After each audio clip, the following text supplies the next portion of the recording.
ముందుగా రెండు తెలుగు రాష్ట్రాల ప్రజలందరికీ కూడా భోగి శుభాకాంక్షలు. బూగ్ అనే ఒక పదం నుండి భోగి అనే ఒక పదం వచ్చిందనేది కూడా కొన్ని పుస్తకాల్లో కావచ్చు, లేకపోతే శాస్త్రాలు కావచ్చు చెప్తాయి.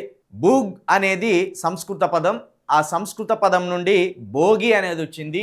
భోగం అంటే సుఖం, సుఖం అంటే సంతోషం. హిందూ శాస్త్రాల ప్రకారం సూర్యుడు దక్షిణాది నుండి ఉత్తరాదిలోకి ప్రయాణించే సందర్భంగా సుఖ సంతోషాలను ప్రారంభించడానికి ఈ భోగిని ఒక శుభసూచకంగా భావిస్తారని చెప్తుంటారు.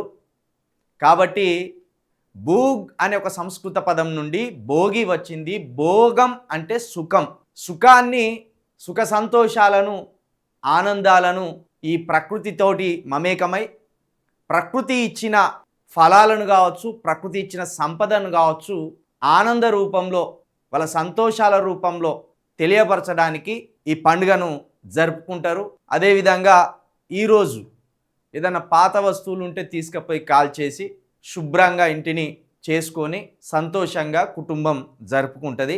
కాబట్టి రెండు రాష్ట్రాల ప్రజలకు భోగి శుభాకాంక్షలు.